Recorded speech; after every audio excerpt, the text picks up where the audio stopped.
මිනිහ එම්බම් කරලා වැඩ ටික ඔක්කොම ලෑස්ති කරලා තියෙන්නේ. කස්ටමර් එනවා කිව්ව නේද? මිනිහ ගන්න. එතකොට අපි නෙමෙයිද මිනිහ ගිහින් බාර දෙන්නේ? අපේ වාහනේ තමයි. කස්ටමර් එනවා කිව්වා. පොරගේ වයිෆ් තමයි නැති වෙලා තියෙන්නේ. දුක ඇති බං ගොඩක්. ලස්සන කෙල්ලෙක්. අපිටත් අවුල් බං.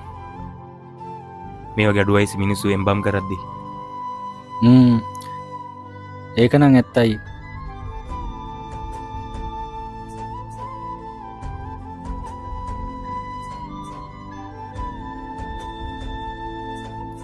එන්න සර්, අපි හැමදේම ලෑස්ති කරා.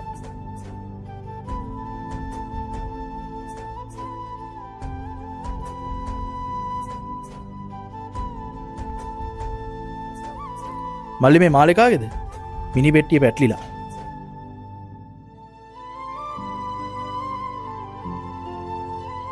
මේක මගේ මාලි සර්. පෙට්ටිය උස්සද්දි පැටලෙන්නේ නැති. මේ මාලේ මට දුන්නේ මං කලින් ආදරය කරපු මගේ ගෑන් ළමයා. පොල් ප්‍රශ්න නිසා අපිට වෙන්න උනත් අදටත් එයා දුන්න මාලේ එයාගේ මතකයන් එක්කයි මම සතුටින් ජීවත් වෙනවා. වෙන්වීම දුකක් වුණත් ඒ මතකයන් මට අදටත් සතුටක්. සර්, බැනර් එකට තාම ෆොටෝ එකක් දුන්නේ නැහැ. සර්ට WhatsApp එකකින් අපිට ෆොටෝ එකක් එවන්න පුළුවන් නම් ඉක්මනට මට බැනර් එක හදලා දෙන්න පුළුවන්. හරි මල්ලි, මං ඔයාලට දැන් එවන්න. සර් දුකින් කියලා අපිට හොඳටම තේරෙනවා. කාට වුණත් සර් යන්න වෙලාව ආවම යන්න වෙනවා. අමාරුවෙන් හරි හිත හදා ගන්න. ඒක නම් ඇත්ත සර්. මොනා කරන්නද? අමාරුවෙන් හරි හිත හදා ගන්න බලන්න.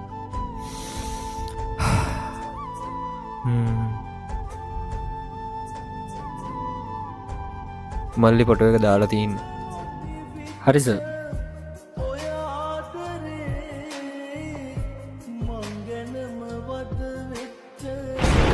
මට අදටත් විශ්වාස කරන්න බෑ ඒ ෆොටෝ එකේ හිටියේ අවුරුදු ගානකට කලින් මම ආදරය කරපු ඒ කෙල්ල. ඒ වෙලාවේ දැනුණු වේදනාව මට වචන කරන්න අමාරුයි.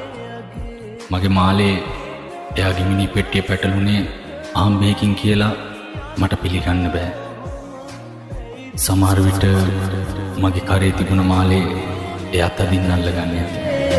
ලබන්නට වාසනාවක් අරන් ඔබ ආයනාවක් දේවි ප්‍රාර්ථනාවක් ඔබේ ගැන